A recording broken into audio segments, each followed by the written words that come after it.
संतोषी माता सनातन धर्म में एक देवी है जो भगवान शंकर देवी पार्वती की पुत्रा उनके सबसे छोटे पुत्रा भगवान गणेश और गणेश जी की पत्नी रिद्धि सिद्धि की पुत्री कार्तिकेय अशोक सुंदरी यापा जयोति और मनसा की भतीजी और क्षेमा लाभ की बहन संतोषी की देवी है। इनका दिवस शुक्रवार मनाया गया है। इन्हें खीर गुड़ चने का प्रसाद चढ़ाया जाता है। शुक्रवार को संतोषी माता का दिन भी होता है। इस दिन माँ संतोषी के व्रत और पूजा का भी विधान होता है। माँ संतोषी को माँ दुर्गा के सबसे शांत और कोमल रूपों में से एक माना जाता है। ऐसी मान्यता है कि माता संतोषी का सच्चे मन से व्रत रखने और उनकी पूजा करने से सभी मनोकामनाएं पूरी होती है और भक्तों के सभी कष्ट दूर हो जाते हैं। लेकिन व्रत करने के पहले कुछ महत्वपूर्ण विधान है जिसका पालन किया बिना संतोषी माता का व्रत पूरा नहीं होता। इन नियमों का पालन करना बेहद जरूरी है। पौराणिक कथाओं के अनुसार माँ संतोषी के पिता भगवान गणेश और माता रिद्धि सिद्धि है और धन धनाय और रत्नों से भरा परिवार होने के कारण इन्हें देवी संतोषी कहा जाता है। धर्म शास्त्रों की माने तो शुक्रवार का दिन देवी लक्ष्मी के साथ ही माता संतोषी को भी समर्पित होता है। इसलिए इस दिन इनकी पूजा और व्रत को बेहद शुभ माना जाता है। संतोषी माता का व्रत 16 शुक्रवार तक करने से स्त्री पुरुष की सभी मनोकामनाएं पूरी होती है। परीक्षा में सफलता मिलती है, व्यवसाय में लाभ होता है और घर में सुख समृद्धि भी आती है। अविवाहित कन्या अगर संतोषी माता का व्रत करे तो माँ की कृपा से उन्हें सुंदर वर मिलता है। शुक्रवार को रखे जाने वाले माता संतोषी का व्रत शुक्ल पक्ष के प्रथम शुक्रवार से शुरू किया जाता है। सुख सौभाग्य की प्राप्ति के लिए माता संतोषी के 16 शुक्रवार तक व्रत किए जाने का विधान है। सूर्य उदय से पहले उठकर घर की सफाई करें और स्नान आदि के पश्चात घर में किसी सुंदर पवित्र जगह पर माता संतोषी की प्रतिमा या चित्र स्थापित करें। रखे कलश के ऊपर कटोरी में गुड़ चने रखे। संतोषी माता के सामने घी का दीप जलाए। माता को रोली अक्षत फूल नारियल लाल वस्त्र यह चुनरी अर्पित करे। माता संतोषी को गुड़ चने का भोग लगाए। संतोषी माता की जय बोलकर माता की गाथा प्रभाव करे। गाथा पूरी होने पर आरती करे और प्रसाद का भोग लगाए। संतोषी माता का व्रत करने वाले स्त्री और पुरुष को खट्टी चीज का सेवन और स्पर्श नहीं करना चाहिए। माता संतोषी को भोग लगाने वाला प्रसाद गुड़ चने व्रती को भी खाना चाहिए। मनाता है कि ऐसा करने से माता रानी की कृपा हमेशा बनी रहती है। संतोषी माता कमल के फूल में विराजमान है। ऐसे में माता संतोषी की पूजा के दौरान उन्होंने कमल का पुष्प अर्पित करना चाहिए। और चौकी कमल का फूल अधिकतर गुलाबी रंग का होता है, इसलिए इस दिन हल्के या गहरे गुलाबी या लाल रंग के वस्त्र धारण करें।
जय श्री राम, जय श्री राम।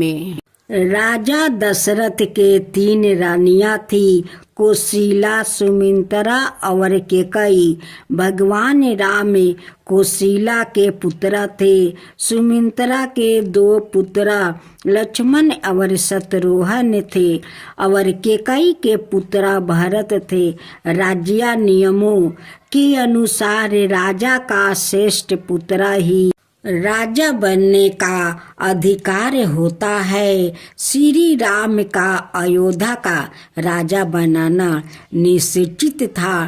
कैकेयी जिन्होंने 2 बार राजा दशरथ की जान बचाई थी और दशरथ ने उन्हें यह वर दिया था कि वो जीवन के किसी भी पल उसने 2 वर मांग सकती है, राम को राजा बनते हुए और भविष्य को देखते हुए। कैकेयी चाहती थी कि उनका पुत्र भरत ही अयोध्या का राजा बने, इसलिए उन्होंने राजा दशरथ द्वारे राम को 14 वर्ष का वनवास दिलवाया और अपने पुत्र भरत के लिए अयोध्या का राज मांग लिया। वचनों में बंधे राजा दशरथ को विवश होकर यह स्वीकार करना पड़ा। श्री राम ने अपने पिता की आज्ञा का पालन किया। श्री राम की पत्नी देवी सीता और उनके भाई लक्ष्मण जी भी वनवास गए थे। वनवास के समय रावण ने सीता जी का हरण किया था। रावण एक राक्षस लंका का राजा था। रामायण के अनुसार जब राम, सीता और लक्ष्मण कुटिया में थे तब एक सुंदर सी हिरण की वाणी सुनकर परन कुटिया के निकट उस सबरन मृग को देखकर देवी सीता व्याकुल हो गई। देवी सीता ने जैसे ही उस सुंदर हिरण को पकड़ना चाहा, वो हिरण यह मृग घनघोर वन की ओर भाग गया। वास्तविकता में यह असुरों द्वारा किया जा रहे षड्यंत्रों ताकि देवी सीता का अपहरण हो सके।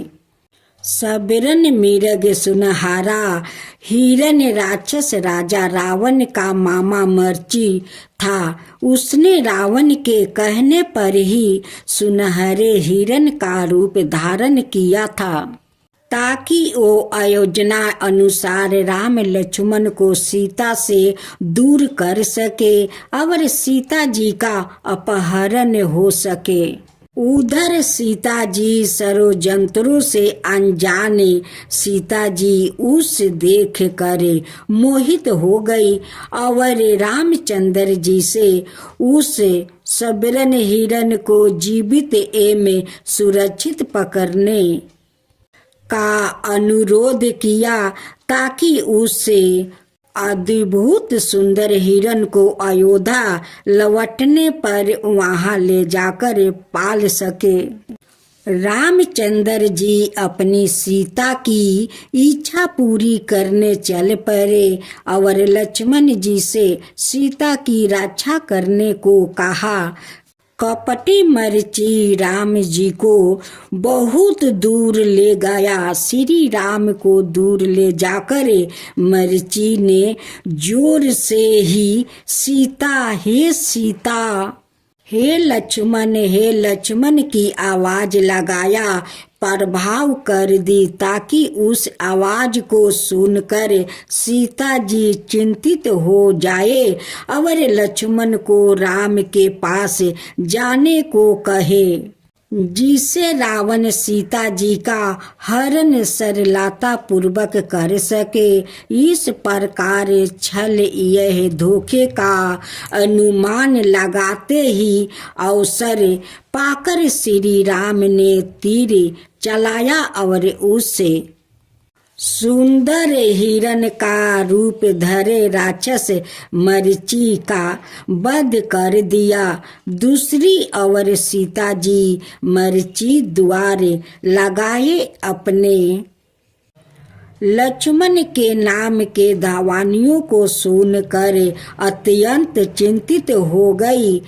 तब किसी प्रकार के अनहोनी को समीप जाकर लक्ष्मण जी को श्री राम के पास जाने को कहने लगी।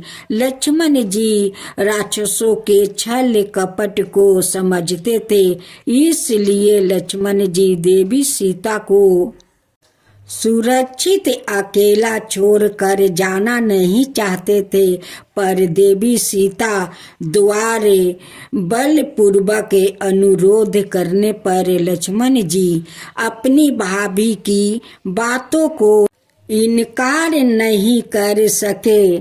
वन में जाने से पहले सीता जी की रक्षा के लिए लक्ष्मण जी ने अपने बाण से एक लक्ष्मण रेखा खींच दिया। सीता जी से निवेदन किया कि वो किसी भी परिस्थिति में इस रेखा का उल्लंघन नहीं करे।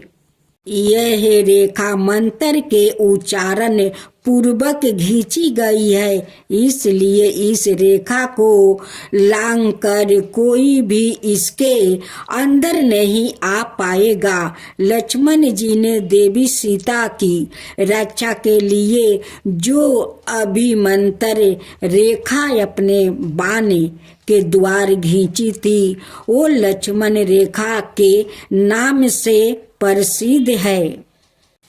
लक्ष्मण जी के घोर वन में प्रवेश करते ही देवी सीता को अकेला पाकर पहले से षड्यंत्रों पूर्वक घात लगाकर बैठा था। रावण को सीता जी के अपहरण का सुनहरा अवसर मिल गया।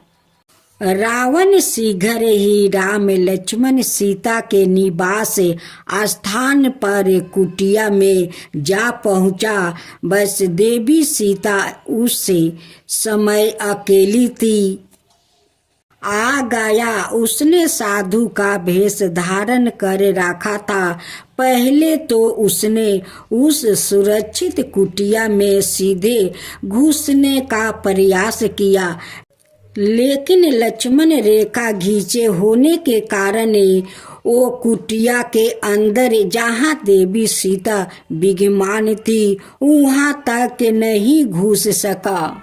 तब उसने दूसरा उपाय अपनाया। साधु का भेष तो उसने धारण किया हुआ ही था। कुटिया बाहर द्वार पर खड़े होकर भिक्षा देहिन का उद्देश्य करने लगा। इस वाणी को सुनकर देवी सीता कुटिया के बाहर निकली। राक्षसों रेखा के उल्लंघन किए बिना द्वार पर साधु को आए देख कर वो कुटिया के चौखट से ही लक्ष्मण रेखा के भीतर से ही उसने अन्न फल आदि का दान देने लगी। तब दुष्ट रावण ने सीता जी को लक्ष्मण रेखा से बाहर लाने के लिए सवाए के भूखे प्यासे होने की बात बोलकर भोजन की मांग की। आए हुए भिक्षुक को भूखे खाली हाथ नहीं लौटाने की बात सोचकर वो भोजन जल आदि लेकर भूखे बस लक्ष्मण रेखा के बाहर निकल गई। जैसे ही सीता जी लक्ष्मण रेखा के बाहर हुई, घात लगाए रावण ने झटपट उनका अपहरण कर लिया। रावण सीता जी को पुष्पक विमान में बलपूर्वक बैठाकर ले जाने लगा। पुष्पक विमान में अपहृत होकर जाते समय सीता जी ने अत्यंत उच्च सवार में श्री राम और लक्ष्मण जी को पुकारा। और अपनी सुरक्षा की गुहार लगाई। इस ऊंची धवानी को सुनकर जटाहू नामक एक विशाल गिद्ध पंछी जो मनुष्य के सामान्य स्पष्ट वाणी में बोल सकता था, तब पूर्व काल में राजा दशरथ का परम मित्र था, वन प्रवेश को छोड़कर आकाश मार्ग में उड़कर पहुंचा। जटाहू देखता है कि अधर्मी रावण एक सुंदर स्त्री को अपहरण कर लेकर जा रहा है और वह स्त्री अपनी सुरक्षा की गुहार लगा रही है। यह अन्याय देखकर जटाहू रावण को चुनौती देता है, तब उस स्त्री को छोड़ देने की चुनौती देता है। लेकिन अहंकारी रावण भला कहाँ मानने वाला था। सो रावण और जटाहू में आकाश मार्ग में ही युद्ध छिड़ जाता है। बलशाली रावण अपने अमोघ खड़ग से जटाहू के दोनों पंख काट देता है, जिससे जटाहू निसहाय होकर पृथ्वी पर गिर जाता है।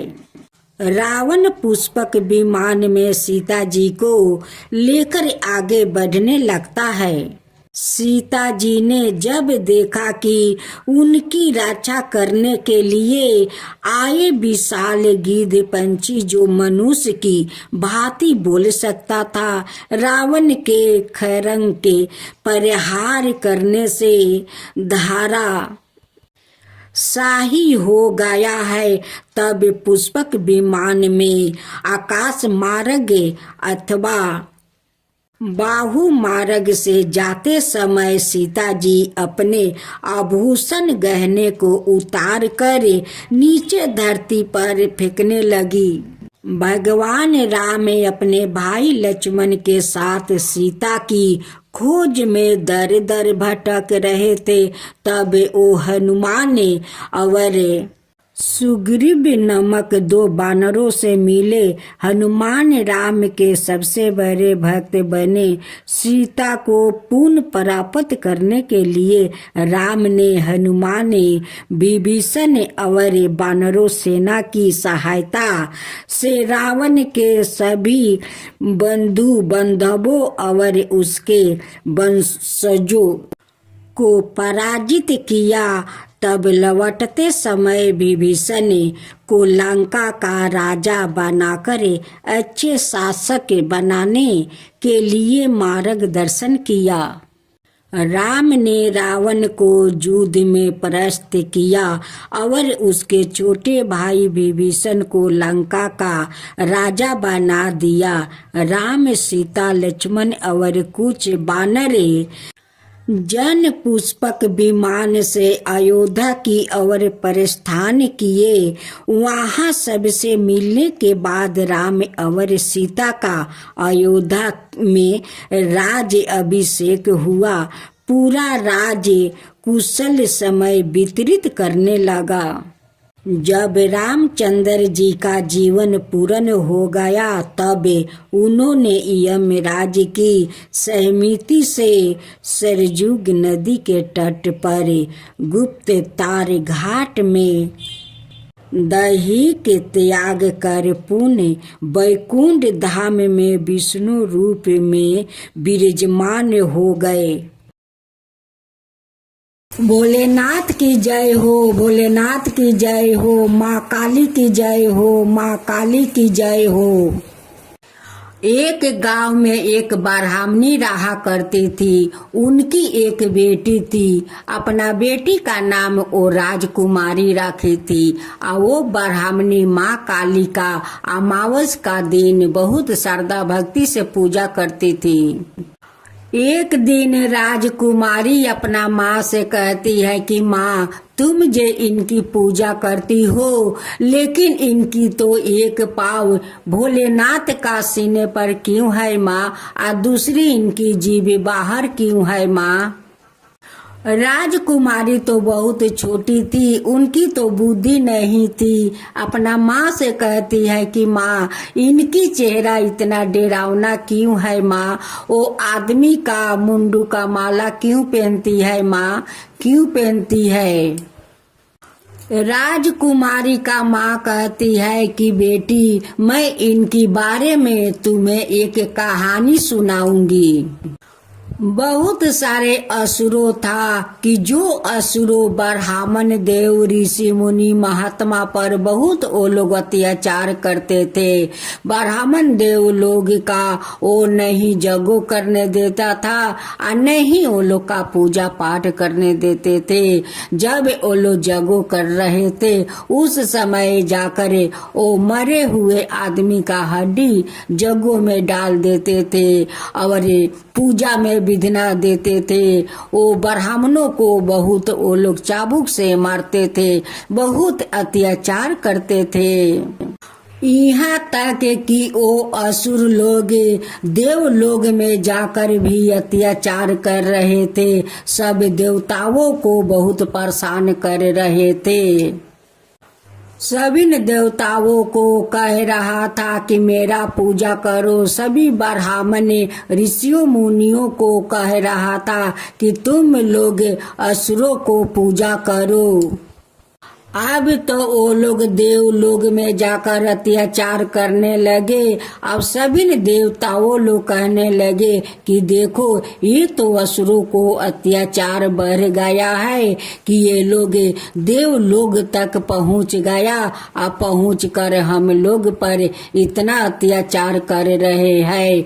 अब हम लोग क्या करें? अब सभी देव लोग मिलकर महादेव के पास जाते हैं। हे महादेव, हम लोग का रक्षा कीजिए, रक्षा कीजिए। हे महादेव, ये असुरों से रक्षा कीजिए। देखिए हम लोग पर कितना अत्याचार कर रहा है, हम लोग का रक्षा कीजिए महादेव। भोलेनाथ तो अपना ध्यान में लीन था। उधर जाकर ब्राह्मणों को, ऋषि मुनियों को, सबका वो पूजा नहीं करने देता है और चाबुके चाबुके मारते हैं। तब ब्राह्मण लोग कहता है कि हे असुर, तेरा घारा भर जाएगा, उस दिन तेरा वध हो जाएगा। अब वध होगा तो एक नारी तुझे वध करेगी असुर, एक नारी तुझे वध करेगी। तू डरे, उस नारी से डरे असुर, तू उस नारी से डरे। जितना तू सब देवी देवताओं ब्राह्मणों को अत्याचार करता है, एक दिन तुझे वध होकर रहेगा। असुर लोग उस ब्राह्मण से कहते हैं कि तेरा नारी मुझे वध करेगी, तो उस नारी को तू बुलाओ कि मैं उस नारी को देखी कि उस नारी में कितना शक्ति है। तू बुलाओ, उस नारी को बुलाओ। सारे ब्राह्मणों कहते हैं कि अरे असुर, तू उस नारी से डरे, तू उस नारी से डरे। अगर उस शक्ति नारी आ गई तो तेरे सारे असुरों को वध कर देगी। तेरा अहंकार मिट जाएगा, तेरा ये अहंकार नहीं रहेगा असुर, नहीं रहेगा। वो सारे असुरों को खत्म कर देगी। उस असुर को तो अपना अहंकार पर बहुत घमंड था, बहुत घमंड था।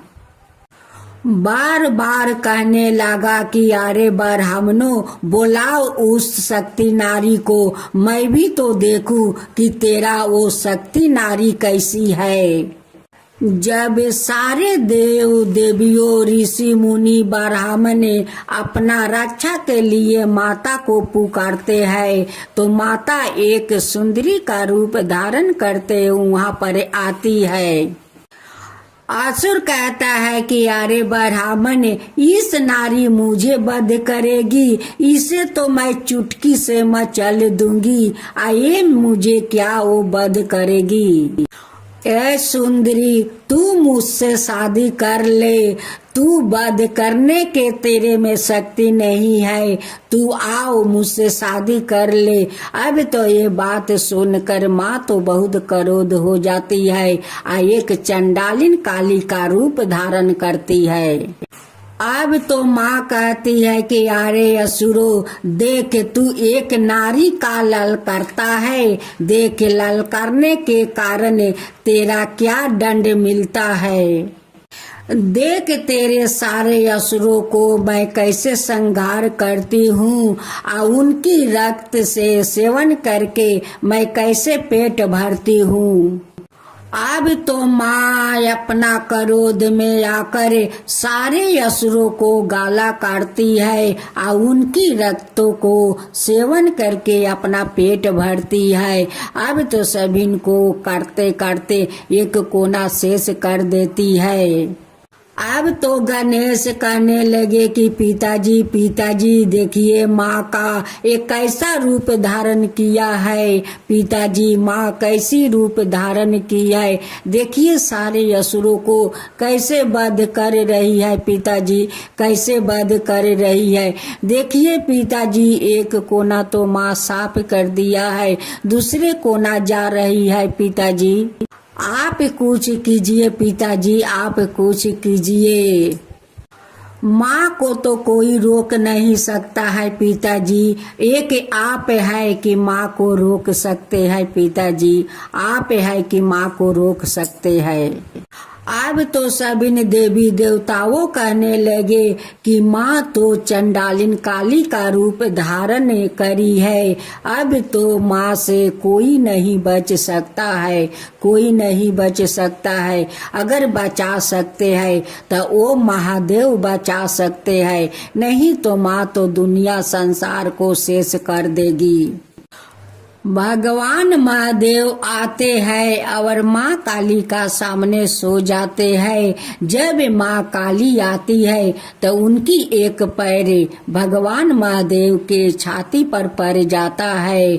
जब देखती है कि ये तो मेरा पति है, तभी उनकी जीभ निकल जाता है।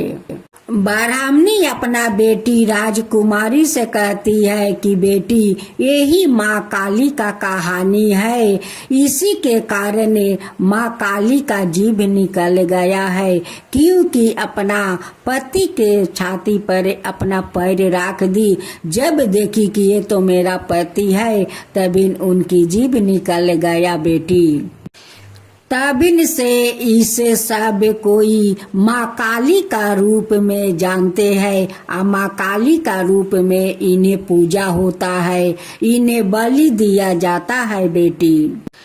तब राजकुमारी अपना माँ से कहती है कि माँ इस काली माँ में तो बहुत शक्ति है, माँ बहुत शक्ति है, देखो इतने सारे असुर था और माँ तो अकेली थी, वो अकेले ही सभी को गाला उतार दी। माँ सभी को गाला उतार कर और उनकी रक्त से उन्हीं सेवन किया। माँ तो कितना शक्तिशाली है, माँ काली बहुत शक्तिशाली है। माँ ब्राह्मणी अपना बेटी से कहती है कि बेटी उस लिए तो माँ काली का भरल अमावस में उनकी पूजा होता है, रात 12 बजते हैं तब जाकर उनकी पूजा शुरू होता है, और उस समय लोग बलि देते हैं।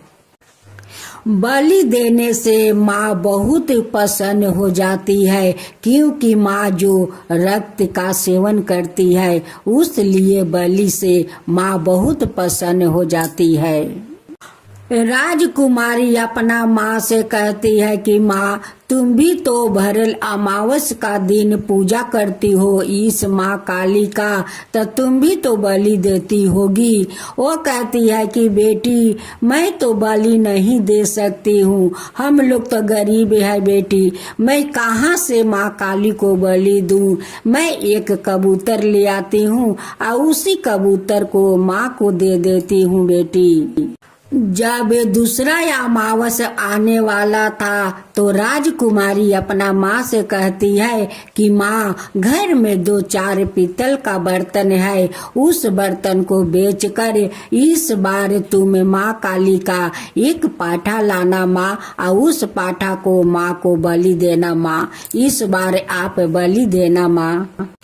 माँ अपना बेटी से कहती है कि बेटी, वही तो कई बर्तन घर में है कि उसमें दाल चावल हम लोग पकाते हैं खाते हैं, वो बेच देंगे तो हम लोग कैसे बनाएंगे और खाएंगे बेटी, कैसे बनाएंगे खाएंगे, कोई तो बर्तन नहीं रह जाएगा। बेटी कहती है कि माँ, कोई बात नहीं है, हम लोग मिट्टी के हारी किन कर ले आएंगे और उसी मिट्टी का हारी में हम लोग चावल दाल पका कर खाएंगे। वो बेटी के बात सुनकर सारा बर्तन बेचकर एक छोटा सा एक पाठा किन कर ले आती है। जब दूसरा अमावस आ गया तो माँ बेटी मिलकर श्रद्धा भक्ति से माँ काली का पूजा करती है और उस पाठा को माँ को बलि देती है।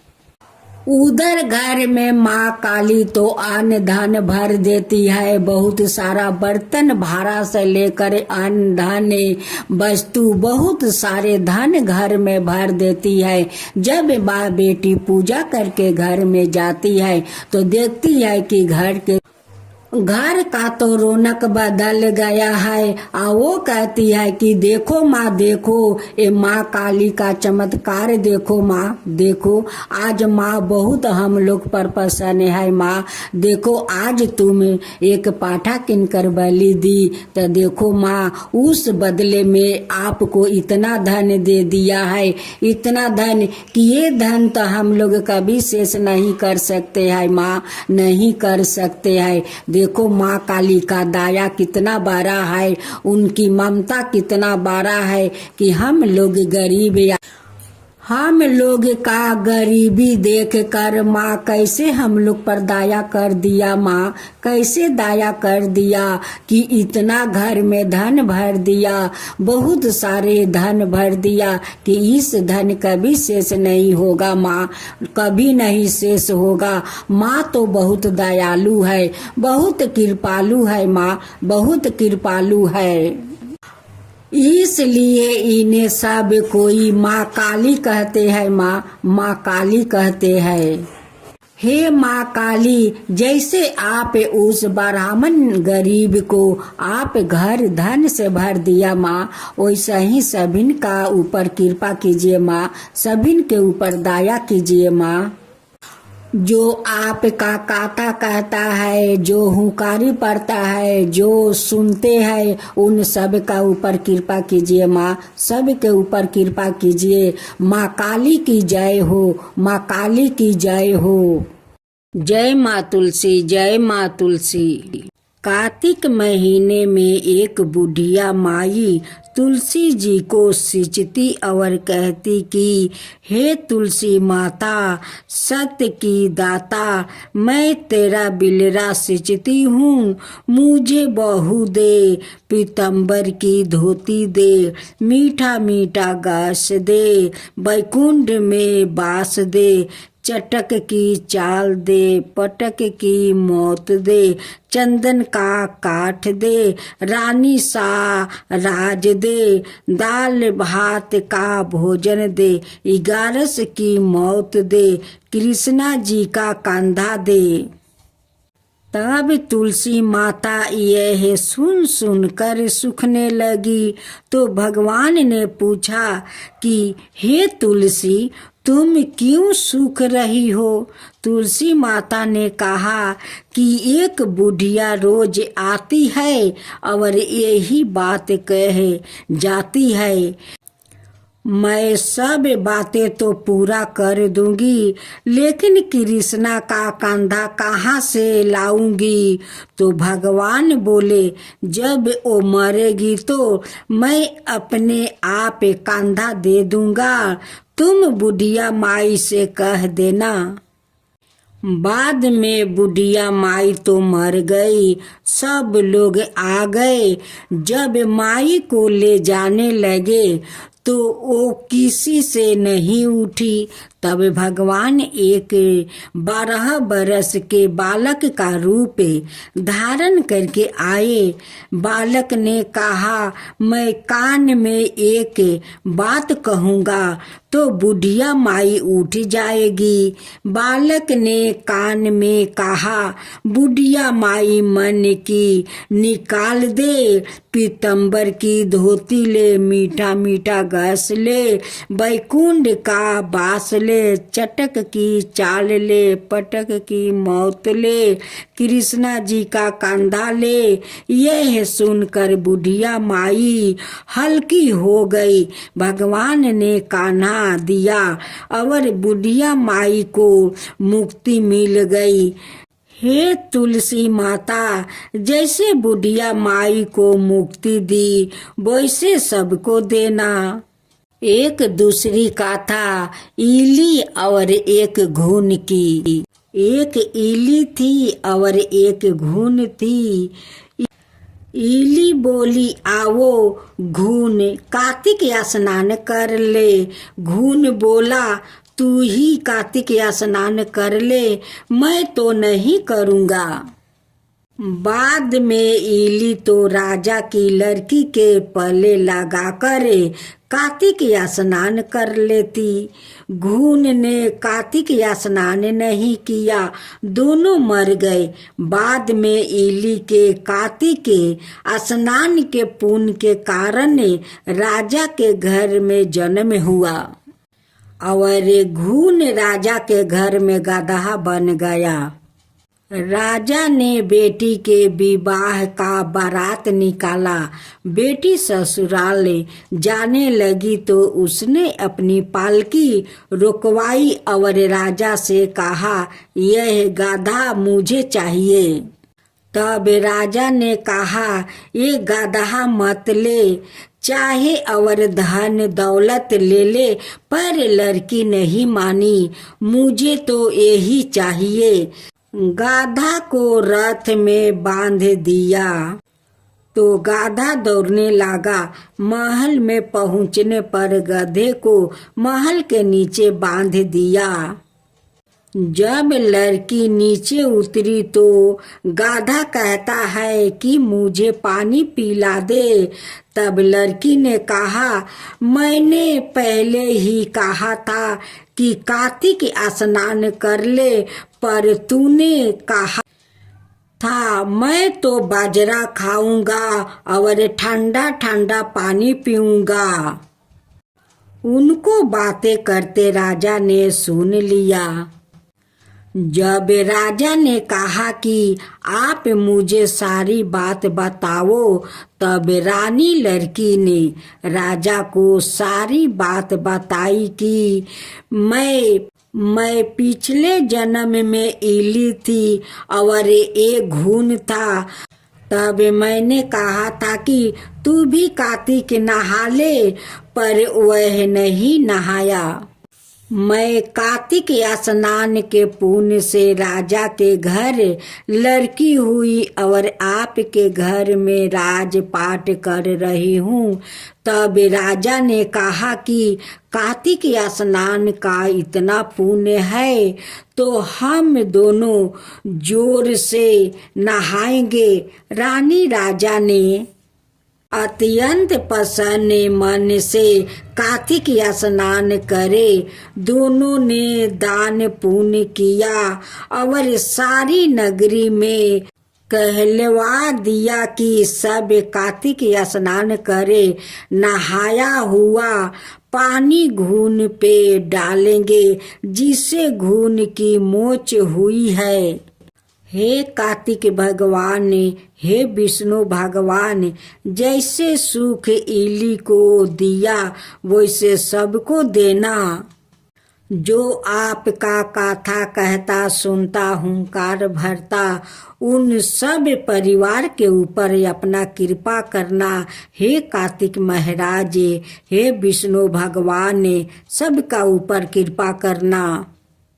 अब आप सुने राम लक्ष्मण जी की कहानी। राम लक्ष्मण की कहानी। भगवान श्री राम लक्ष्मण और सीता जी पिता दशरथ जी की आज्ञा से वनवास जाने लगे।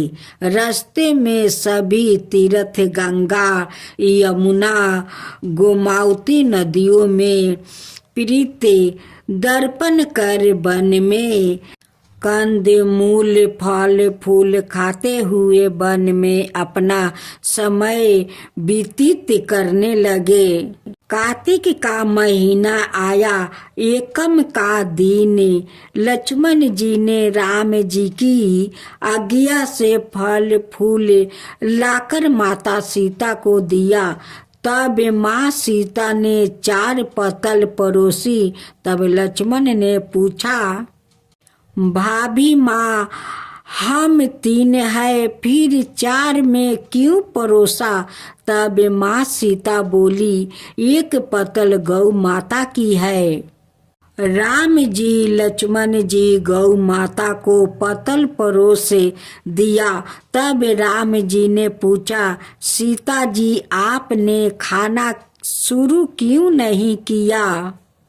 तब सीता माँ बोली, मेरे तो राम कथा सुनने का नियम है। राम कथा सुनने के बाद ही मैं फल ग्रहण करूँगी। तब राम जी बोले, मुझे कथा सुना दो। लक्ष्मण जी बोले, मुझे कथा सुना दो। तब माँ सीता बोली, औरत की बात है, औरत सुने। आप मेरे पति हो, आप मेरे देवर हो, आपसे कैसे कहूँ? तब लक्ष्मण जी ने सोचा, इस जंगल में कौन औरत मिलेगी? तब लक्ष्मण जी ने अपनी माया से एक नगरी का निर्माण किया। उस नगरी में सब सुख सुविधाओं से युक्त थी। उस नगरी में सब चीजें सोने की थी, इसलिए नगरी का नाम सोने नगरी रखा।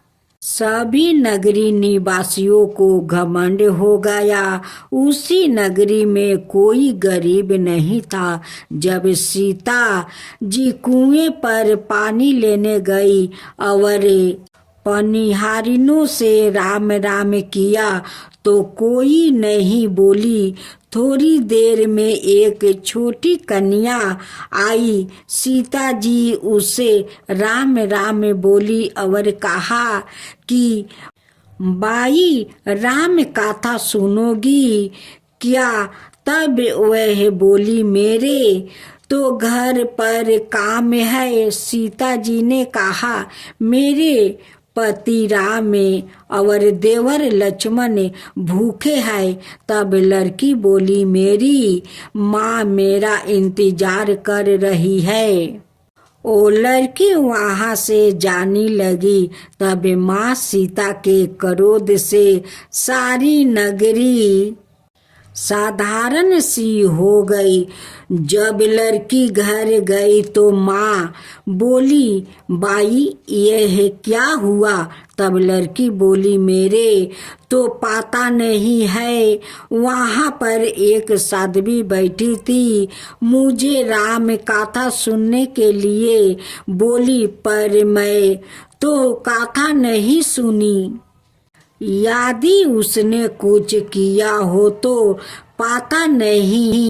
तब उसकी माँ ने उसको वापस जाकर कथा सुनने को कहा। लड़की ने वापस जाकर कथा सुनने से मना कर दिया। तब उसकी बहू बोली, आपकी आज्ञा हो तो मैं कहानी सुनकर आती हूँ। जब बहू कुएं पर गई तो पानी भरे और खाली करने लगी। तब सीता जी ने कहा, आपका घर पर कुछ काम नहीं है? तब वो बोली, माता जी, मैं तो सारा काम करके आई हूँ। तब माँ सीता बोली, तू मुझे माँ कहकर बुलाई। यदि तुझे समय हो तो मेरी राम कहानी सुन लेगी। तब वह बोली, माता जी कहानी सुनाओ, मैं प्रेम से कहानी सुनूंगी। चंदन चौकी मोतिया हरे राम कथा सुनाऊं, रो आधार राम कथा सुनाऊं। राम ने मनाऊं, राम कहे तो परदेश जाऊं। सीता जी ने कहा, हे बाई तूने मेरी मृत्युक लोक में मदद करी है, भगवान तेरी स्वर्ग लोक में रक्षा करेंगे। सीता जी ने राम कथा सुनाई, बाई ने कथा सुनी। आबो राम बैठो राम, जल भर झरिया लाई राम। केलारी दतुअन लाई राम, ठंडा जल भर लाई राम। संपाडो पधरावो राम, झलक टोपी लाई राम। काल की रंगी लाई राम, सबर सिंहासन लाई राम।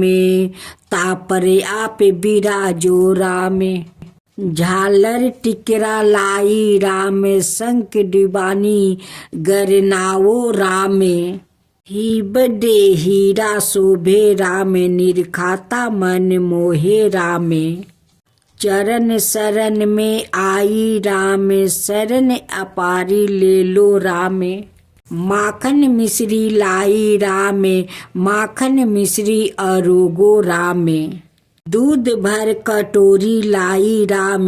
मेवा चिरजी परोसी राम, खाती पीठी चखो राम। चरोखो परोखो अरोगो राम, रुच रुच भोग लगावो राम। जो भावे से लावो राम, जल भर झरिया लाई राम।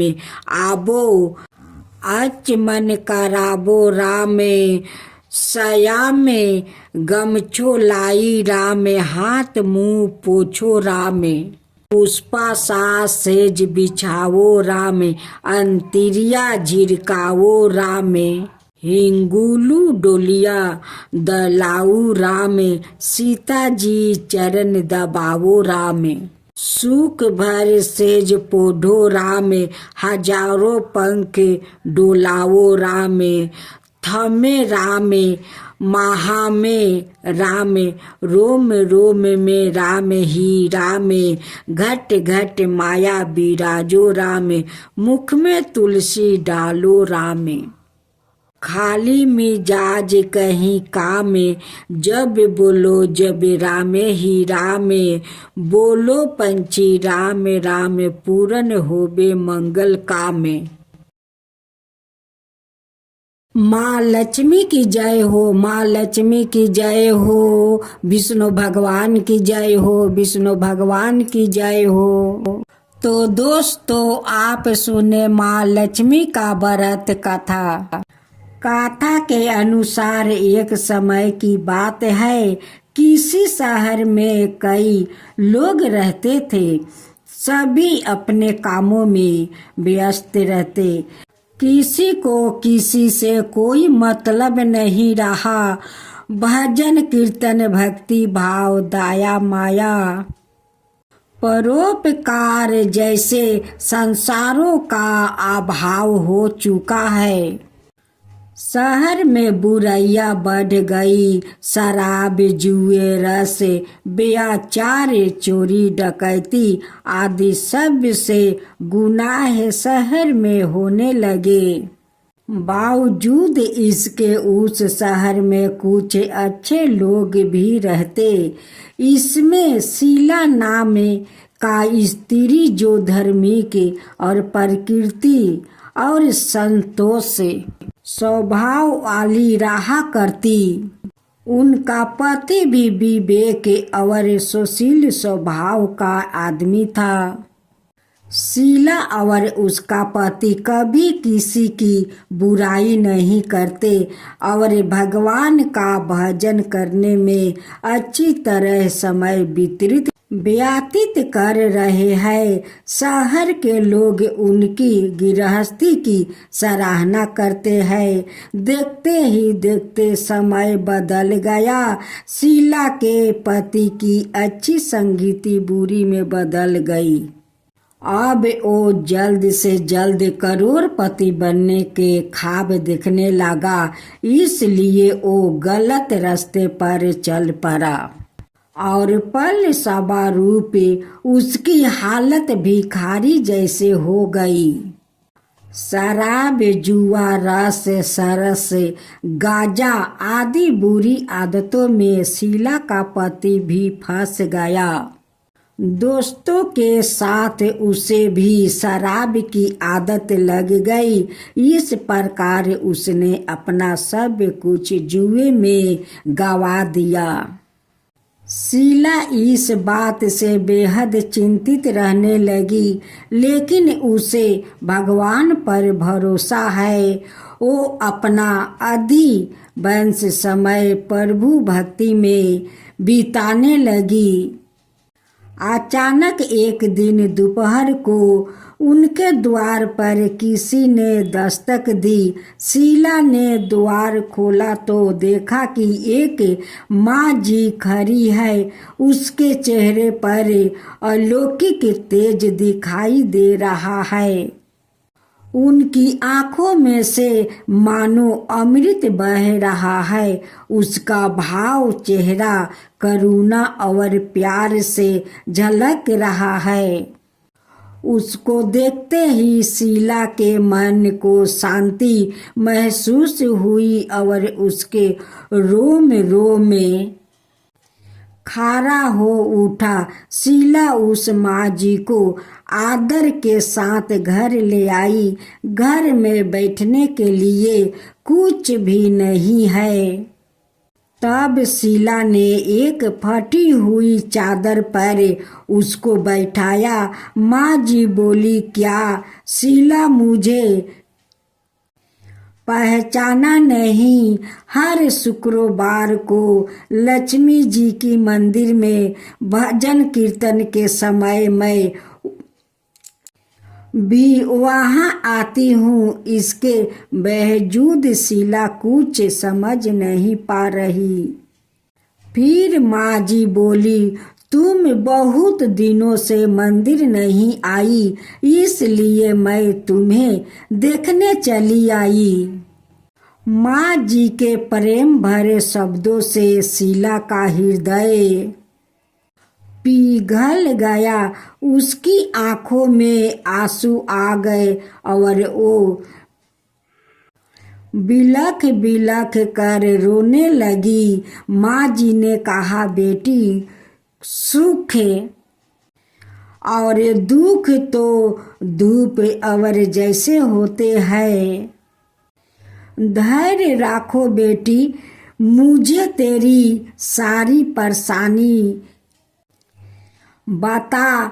माँ जी के व्यवहार से शीला को काफी संबल मिला और सुख की आशा में उसने माँ जी को अपनी सारी कहानी कह सुनाई। माँ जी के व्यवहार से शीला को काफी सुकून मिला और उसने माँ जी को अपनी सारी कहानी सुनाई। शीला के पूछने पर माँ जी ने उसे व्रत की सारी विधि भी बताई। माँ जी ने कहा, बेटी, माँ लक्ष्मी जी का व्रत बहुत सरल है। उसे वरद लक्ष्मी व्रत या वैभव लक्ष्मी व्रत कहा जाता है। व्रत करने वाले की सब मनोकामनाएं पूर्ण होती है। सुख संपत्ति और आस प्राप्त करता है। शीला सुनकर आनंदित हो गई। शीला ने संकल्प करके आंखें खोली तो सामने कोई नहीं है। वो सोच में पड़ गई कि माँ जी कहाँ गई। शीला को तत्काल समझते देर नहीं लगी कि माँ जी और कोई नहीं, वो साक्षात लक्ष्मी जी ही है। दूसरे दिन शुक्रवार सुबह स्नान करके स्वच्छ कपड़े पहनकर शीला ने माँ जी द्वारे बताई विधि से पूरे मन से व्रत किया। आखिरी में प्रसाद वितरण हुआ। प्रसाद पहले पति को खिलाया। प्रसाद खाते ही पति के स्वभाव में फर्क पड़ गया। उस दिन उसने शीला को मारा नहीं, सताया भी नहीं। शीला को बहुत आनंद हुआ।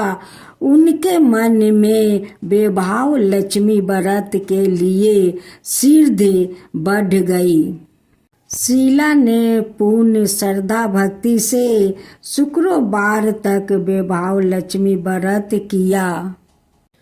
शुक्रवार को माँ जी के कहे मुताबिक उद्यापन विधि करके 7 स्त्रियों को बेभाव लक्ष्मी व्रत की 7 पुस्तक उपहार में दी।